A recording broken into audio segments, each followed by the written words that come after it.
প্রিয় দর্শক, আসসালামু আলাইকুম। আমি জিনিয়া, ঢাকা মিরপুর থেকে আবারও চলে আসলাম নতুন আরেকটি ভিডিও আপনাদের সঙ্গে শেয়ার করার জন্য। কাছে এবং দূরে, দেশ বা বিদেশ, যে যেখান থেকে আমার এই ভিডিওটি দেখছেন, আশা করছি সকলেই অনেক অনেক ভালো আছেন। আলহামদুলিল্লাহ, আমিও ভালো আছি। গত 2 দিন খুবই অসুস্থ ছিলাম।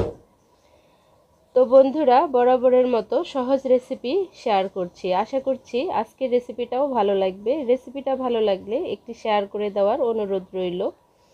তো আম দিয়ে আজকে 2 ধরনের পুডিং বা ডেজার্ট যেটাই বলেন শেয়ার করছি। এখন কিন্তু প্রচুর পরিমাণে বাজারে আম পাওয়া যাচ্ছে। তো আর প্রচণ্ড গরমও, এর মধ্যে যদি আমরা এরকম ঠান্ডা ঠান্ডা খুব সহজেই এই ধরনের ডেজার্টগুলি তৈরি করতে পারি, তাহলে কিন্তু মন্দ হয় না। তো চলুন কথা না বাড়িয়ে আমরা মূল রেসিপিটা দেখে নিচ্ছি। তো আমের পুডিং তৈরি করার জন্য এখানে আমি 3টি আম নিয়েছি, আর এই আমগুলোকে আমি কেটে নিব। এই যে ছুরির সাহায্যে এইভাবে কেটে নিচ্ছি। আপনারা আপনাদের পছন্দ অনুযায়ী যেভাবে সুন্দর হয় ঠিক সেইভাবে আপনারা কেটে নেবেন। তো আমগুলোকে আমি এইভাবে কেটে নিব। তো আমি এইটা একদমই পাকা পাকা আম নিয়েছি। এই ডেজার্টটার জন্য এই ধরনের পাকা আম হলে একটু বেশি ভালো হয়। আর অবশ্যই খেয়াল রাখতে হবে আমে যেন কোনো রকম আঁশ না থাকে। আমে যদি আঁশ হয় তাহলে কিন্তু পুডিংটা খেতে ভালো লাগবে না। আবার সেক্ষেত্রে এটা মানে ছেঁকে নিতে হবে, মানে অনেক ঝামেলা হয়। তো এই ধরনের আমগুলা যেগুলাতে আঁশ নাই সেই ধরনের আমগুলা নেবেন, এতে করে পুডিংটা খেতেও ভালো লাগবে আর তৈরি করাও খুব সহজ হবে। তো আমি 3টা আম একইভাবে এইভাবে কেটে আমি নিয়ে নিলাম। এখন এগুলোকে আমি একটা ব্লেন্ডারে জারে দিয়ে খুব ভালো করে ব্লেন্ড করে নিব। কেউ চাইলে মেশার দিয়েও করে নিতে পারেন, বা হাত দিয়েও করে নিতে পারেন চিপড়ে। তো আমি ব্লেন্ড করে নিচ্ছি। আর এখানে ব্লেন্ড করার সময় কিছুটা পানি ব্যবহার করব। এখানে আমি হাফ কাপের মতো পানি ব্যবহার করব, তেমন একটা বেশি পানি ব্যবহার করব না। তো নিয়ে নিলাম। এই যে এখন দিয়ে দিচ্ছি সামান্য একটু পানি। এই যে আমি এতটুকু পানি ব্যবহার করছি, আপনারা আপনাদের পছন্দ অনুযায়ী বাড়িয়ে কমিয়ে পানিটা ব্যবহার করতে পারবেন। আর খুব ভালো করে এটাকে ব্লেন্ড করে নিব। তো আমি 1 মিনিট টোটাল ব্লেন্ড করেছি, একদমই খুব ভালোভাবে। 2বারে আমি অফ অন করে 2বারে 1 মিনিট এইরকমভাবে করে নিয়েছি।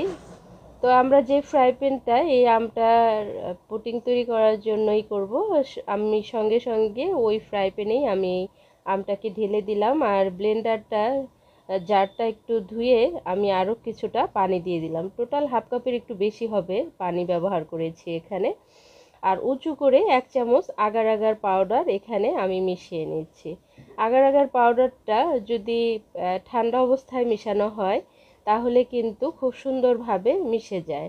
আর যদি কোনো রকমে চুলার উপরে দিয়ে চুলাটা অন করে তারপর আগার আগার পাউডারটা দেন, সেক্ষেত্রে কিন্তু আগার আগার পাউডারটা একদমই মিশতে চাইবে না, এটা দলা দলা ভাব চলে আসবে।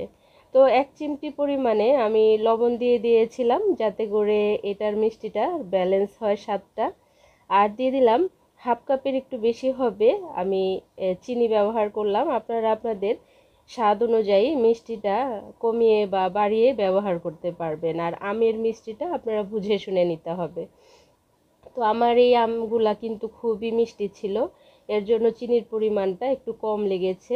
আর যদি আমটা একটু টক টক হয় সেক্ষেত্রে কিন্তু পুরো 1 কাপ চিনি ব্যবহার করতে হবে। তো আমি খুব ভালো করে নেড়ে চেড়ে মিশিয়ে নিলাম। আর এটা বেশিক্ষণ আমরা রান্না করব না, খুব ভালো করে বলক চলে আসলে এটাকে নামিয়ে নিব। আর এই যে বুদবুদ চলে আসছে, এখন আমি এটাকে আর 30 থেকে 40 সেকেন্ডের মতো চুলায় রাখবো আর এটাকে নামিয়ে নিব। তো এই যে খুব ভালো করে বলক চলে আসছে। তো 1 থেকে 2টা বলক আসলে এটা নামিয়ে নিলে চলে, এটা তেমন একটা বেশিক্ষণ মানে জাল দেওয়ার কোনো প্রয়োজন নাই। তো আমি বলক চলে আসার পর এটাকে টোটাল 1 মিনিটের মতো জাল দিয়ে নিয়েছি। আর এখন আমরা যে মোলে এই পুটিংটা আমি সেট করব, তার জন্য পুটিংয়ের একটা রাউন্ড শেপের পুটিং মোল নিয়েছি। এখন এটাতে আমি পরিমাণ মতো দিয়ে দিলাম। এটা আসলে আমি ভরে দেই নেই, এটা অর্ধেকটা দিয়েছি, এই যে দেখে নিশ্চয়ই বুঝতে পারছেন। এখন একটা সাইডে রেখে দিচ্ছি। আর এটার মধ্যে আমি আর বাকিটুকের মধ্যে 1 ফোঁটা পরিমাণে রেড ফুড কালার দিয়েছি, একটু কালারের জন্য।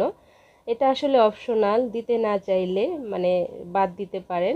তো ওই বাকিটুকে আমি 1 ফোঁটা ফুড কালার দিয়ে একটু মিক্সড করে নিয়েছি আর একটা মোলের মধ্যে ঢেলে দিয়েছি।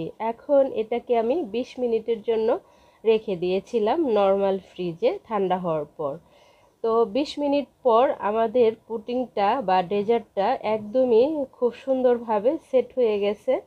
এখন এটাকে আমরা নামিয়ে একটু দেখাচ্ছি আর কতটা সুন্দর মতো হয়ে গেছে। তো এটা আমি আসলে ভিডিও করছি, এর জন্য আমি খুব অল্প সময়ে 20 মিনিটের মধ্যে আমি আবার এটাকে বের করে নিয়েছি।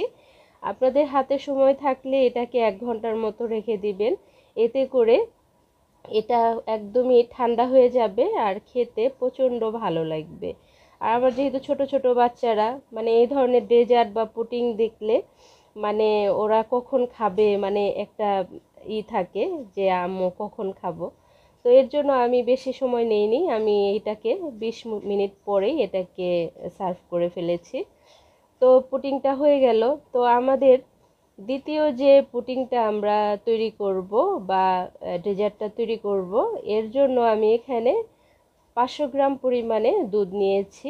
আর দুধটাকে আগে থেকে একবার জাল দিয়ে আমি এটাকে রেখে দিয়েছিলাম, একদমই ঠান্ডা করে নিয়েছি। আমি আবারও বলে দিচ্ছি, আগার আগার পাউডারটা দিবেন একদমই ঠান্ডা অবস্থায়, চুলাটা অন করার আগেই। চুলা অন করে দিলে দেখা যায় কি ওই অনেক সময় আগার আগার পাউডারটা মিশতে চায় না। তো এর জন্য আগার আগার পাউডারটা দিয়ে খুব ভালো করে মিশিয়ে নিয়ে তারপর হচ্ছে চুলাটা বসিয়ে দিবেন।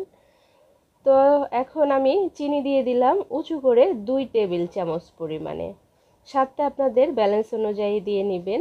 তো এটা বলক চলে আসতে আসতে আমাদের যে ওই যে আম দিয়ে যে জেলোটা তৈরি করেছি ফুড কালার দিয়ে, সেই জেলোটা আমাদের তো অনেক আগেই সেট হয়ে গেছে। তো এটা কিন্তু আমি কোনো ফ্রিজে রেখেছিলাম না, এটা বাহিরেই রেখেছি। তো এটা টোটাল 30 মিনিট হয়ে গেছে, এটা মানে বাহিরে আছে।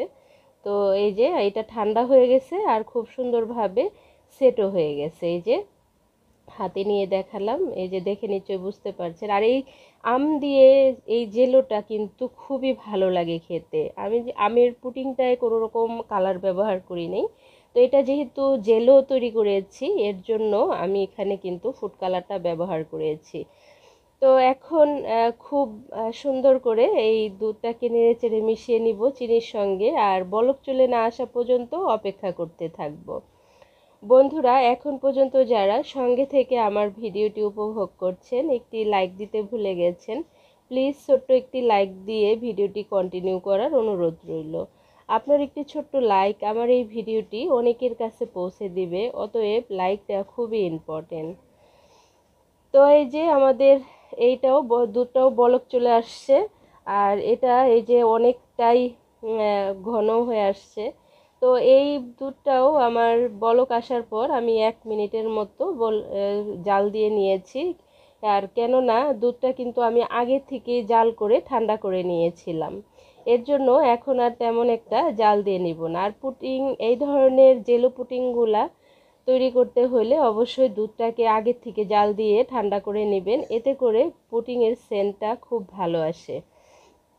তো আমরা যে মোলটায় এই পুডিংটা সেট করব বা ডেজার্টটা সেট করব, সেইখানে আমাদের যে জাল দেওয়া দুধ আর জেলোটা সেটা দিয়ে দিলাম। জেলোটাও দিয়ে এখন দুধটা আমি পুরাটাই দিয়ে দিয়েছি। আমার এই কেক মোলটা 1 পাউন্ডের, এর জন্য আমাদের এইটাতেই সবটুক হয়ে গেল। তো আমি একটু নেড়ে চেড়ে দিলাম যাতে করে এটা সুন্দর করে আপ ডাউন হয়ে বসে যায়। তারপর এটাকে ফ্রিজে রেখে দিয়েছিলাম আমি একদমই 30 থেকে 40 মিনিটের মতো হবে। 30-40 মিনিট পর আমি এটাকে বের করলাম, এই যে মোল্ড আউট করে নিচ্ছি। এই যে হ্যাঁ, দেখেন কতটা পারফেক্টভাবে আমাদের এই পুডিংটা সেট হয়ে গেছে। আর এই পুডিংটা যখন মানে ফ্রিজে রেখে আমরা বের করে খাই, এত ভালো লাগে। আর বাচ্চারা তো খুব পছন্দ করে খায়। কালারটা যা জোস হয়েছে, এই যে একদমই স্ট্রবেরি কালার হয়ে গেছে। একটু ফুড কালারটা দেওয়ার কারণই হচ্ছে এইটা। আর আমার চ্যানেলে ম্যাঙ্গো জেলো পুডিং দেওয়া আছে আরও আগেই, তো চাইলে ওই রেসিপিটাও আপনারা দেখে নিতে পারেন। তো এটাকে আমি একটু স্লাইস করে আপনাদেরকে একটু দেখিয়ে দিলাম যে এটা কতটা পারফেক্টভাবে এই 30 মিনিটের মধ্যেই এটা জমে গেছে, আর ভিতরটা কতটা কালারফুল আর সুন্দর দেখাচ্ছে। তো আমার 2 ধরনের এই ডেজার্ট পুডিং রেসিপি হয়ে গেল, জেলো পুডিং বা ম্যাঙ্গো পুডিং। তো ভালো থাকবেন, আল্লাহ হাফেজ, আসসালামু আলাইকুম।